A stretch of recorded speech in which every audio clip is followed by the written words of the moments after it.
मैं एक प्रोग्राम के लिए 4 व्हीलर लेके चला और मेरा ड्राइवर है कि जिन्नात है। फरक्का 4 बजे भोर में पहुंचे, तो फरक्का जब पहुंच गया तो चाय वगैरह पीने के बाद हमने कहा कि बेटा थोड़ी देर मैं पीछे सीट पे लेट जाता हूँ, पूर्णिया जाना है, 3-4 घंटे लगेंगे, आराम आराम से तुम चलो। बोला हजरत आप सो जाइए, टेंशन मत लीजिए, एकदम आराम आराम से जाएंगे। 6 बजे हमको पूर्णिया में उठा रहा है, हजरत पूर्णिया पहुंच गए। बोले अरे फरक्का से 2 घंटा में पूर्णिया कैसे पहुंच गया? बोला रास्ता फाका रहे ना, खींच देनी है।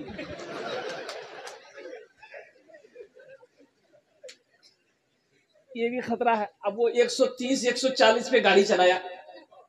अब बताइए 130-140 की स्पीड से गाड़ी चले, खुदा ना खास्ता अगर कभी ब्रेक लगाना पड़ जाए, कोई अर्जेंट हो जाए, गाड़ी रुकेगी?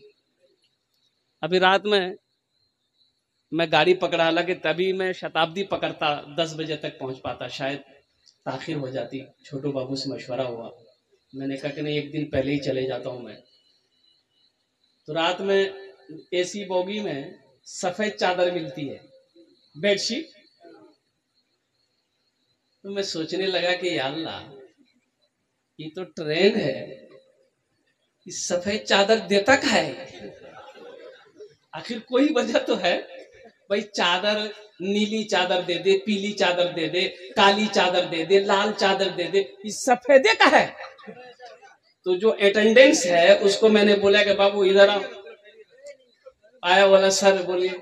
हमने कहा कि बाबू एक बात बताओ, एक बात पूछनी है, बहुत दिन से मेरे दिमाग में घूम रहा है कि एसी बोगी में जो पैसेंजर को ये बेड शीट दिया जाता है, ये सफेद क्यों है? आखिर लाल क्यों नहीं, काली क्यों नहीं, पीली क्यों नहीं? चादर क्या नहीं देते, सफेद क्या देते? तो लड़का मुस्कुराया, अब मुस्कुरा के बोला कि हजरत जिंदगी के साथ भी, जिंदगी के बाद भी अगर कोई हादसा हो जाए तो उस वक्त कफन ढूंढने की जरूरत नहीं है, यही कपड़ा काम आ जाएगा। जिंदगी का कोई भरोसा है नहीं, जिंदगी का कोई ठिकाना है नहीं, कहाँ ये सांसें रुक जाए, कहाँ ये आंखें बंद हो जाए, कहना मुश्किल है। इसलिए मेरे बच्चों एक बात याद रखना मेरी, जिसकी जिंदगी अच्छी होगी उसकी मौत अच्छी होगी, जिसकी जिंदगी बुरी होगी उसकी मौत बुरी होगी। एक बात पल्ले में बांध लेना। इंशाल्लाह इस मौजू पर कुछ गुफ्तगू करेंगे।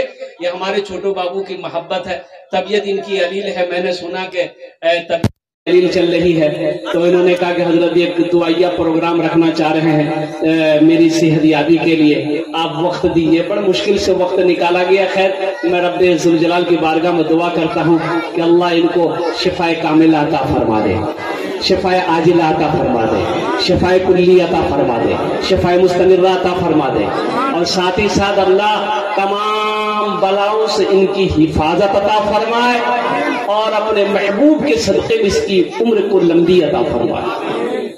कहते हैं नबी करीम सल्लल्लाहु अलैहि वसल्लम की तारीफ करना, इसे क्या कहते हैं? अरे बोलो क्या कहते हैं? नात कहते हैं। अल्लाह के रसूल की तारीफ करने को नात कहते हैं, और अल्लाह की तारीफ करने को हम्द कहते हैं। अल्लाह की तारीफ करने को क्या कहते हैं? और अल्लाह के रसूल की तारीफ करने को क्या कहते हैं? नात। एक शायर बोला कि एक बार नात लिखनी ना, सरकार मदीना बुला लिया। बोला दोबारा लिखे, फिर सरकार मदीना बुला लिया। बोला तीसरी बार लिखे, फिर सरकार मदीना बुला लिया। एक आदमी बोला कि एक बार हम्द लिख कर देखो, अल्लाह तुमको वहीं बुला लेगा।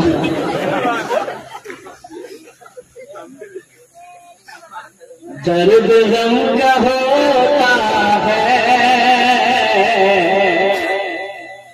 खात्मा मदीने में, खात्मा मदीने में, दर्द गम का होता है खात्मा मदीने में, खात्मा मदीने में। हर मरज की मिलती है, हर मरज की मिलती है, बस दवा मदीने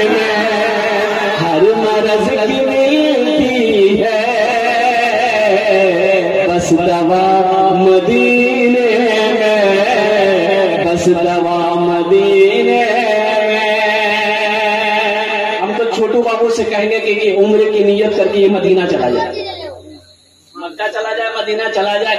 अभी तो अल्हम्दुलिल्लाह सुम्मा अल्हम्दुलिल्लाह बड़ा सस्ता उम्रा है, 80,000 90,000 1 लाख रुपए में उम्रा हो जाता है और कुर्बान जाओ। अरे मदीने की मिट्टी में शिफा, सुभान अल्लाह बोलो ना माशाअल्लाह। अरे मदीने की मिट्टी में शिफा है। आप ज़मज़म पियो, इतना पियो तमाम बीमारी दूर हो। आप ज़मज़म का वो पानी है जिससे भूख भी मिटती है, जिससे प्यास भी मिटती है, जिससे बीमारी भी दूर होती है। नबी ने फरमाया आप ज़मज़म का पानी वो पानी है। कल मुख्तसर मुअज़्ज़ज़ सामीन किराम, इसलिए अल्लाह तौफीक दे। बहुत सारे लोग इसमें हमारे ऐसे हैं जिनके ऊपर हज फर्ज है, हज नहीं कर पाते और सिर्फ बखीली की वजह से, कंजूसी की वजह से हज नहीं करूं के करवा जावे 4 लाख टका खर्चा है जाए, 4 लाख रुपए खर्च हो जाएगा, कौन हज करेगा? ये 4 लाख टका बच रहे 20 बीघा जमीन खरीद लेगा। अल्लाह को क्या जवाब दोगे? हज एक फर्ज है। एक बात याद रखना, जिस तरीके से 5 वक्त का नमाज पढ़ना फर्ज है, उसी तरीके से अल्लाह ने जिसको दौलत दिया उसके ऊपर में खाने काबा का हाजिरी लगाना, इमामुल अंबिया जनाब मोहम्मद रसूलुल्लाह सल्लल्लाहु अलैहि वसल्लम का रोज़े अनवर की जियारत करना, ये खाने काबा का हज करना फर्ज है। जैसे रमजान का महीने का रोजा रखना फर्ज है। जिस तरीके से मेरे भाइयों कंजूसी ना करो। एक का बात याद रख बेन, और कंजूसी को ले अल्लाह दौलत दे, अल्लाह पैसा दे, अल्लाह टाका दे, खर्चा करें अपनारा, खर्चा करें 80 जगह। मेरे बच्चों नौजवानों एक बात याद रखना, अल्लाह ने कुरान में 80 जगह खर्च करने का हुक्म दिया। कितनी जगह बोलो भाई? अल्लाह की कोचे, अल्लाह कोचे खर्च करो। আমি তোমাকে টাকা দিয়েছি, আমি তোমাকে পয়সা দিয়েছি, আমি তোমাকে দৌলত দিয়েছি, আমি তোমাকে মাল দিয়েছি, এটা কি রাখবার তো নাই? নাই নাই নাই, তুমি কি করো? তুমি করো गिनती करो। 1 लाख बोलो जाके संगल जा बैंक में डाल दे। 2 लाख है गेलो, 3 लाख है गेलो, 4 लाख है गेलो, डाले दे बैंक और सबला पैसा। अब पता ये चला कि मौत का फरिश्ता आया, मर गया, चला गया, सब पैसा ये रह गया। अब बेटा बोला कि बात मोरे गई है, हम बुलेट लेना चाहते थे, बाप मेरा बुलेट लेने दिया हमें। अब बेटा गया किशनगंज, निकाला पैसा, लिया बुलेट, जलाया सिगरेट।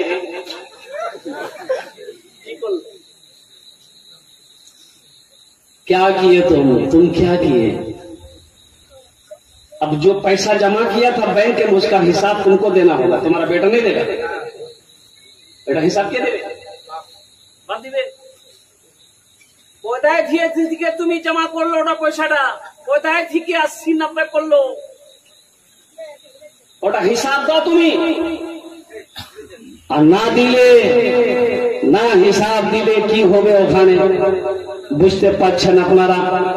এই জন্য আমি বলছি कि अल्लाह दौलत दे तो खर्च करो, खर्च करो। कहाँ खर्च करो? कहाँ पर? सिनेमा हॉल में? नहीं। कहाँ खर्च करो? शराब खाने में नहीं, जुआ खाने में नहीं, हराम कामों में नहीं। अल्लाह पैसा दे, मस्जिद बनाओ, मदरसा बनाओ, गरीबों की मदद करो, बेवा मिस्कीन का सहारा बनाओ, लोगों को खाना खिलाओ, नंगों को कपड़ा पहनाओ। अरे इस्लामी काम करो, दीन का काम करो, हाथ को खुला रखो, रिश्तेदारों का ख्याल करो और सिला रहमी करो। अल्लाह तेरी उम्र बढ़ा देगा। सुभान अल्लाह। जो सिला रहमी करता है ना, जो खर्च करता है रिश्तेदारों को, अपने बहन भाइयों का हिस्सा, अगर किसी का हक मत दबाओ। एक बात याद रखना,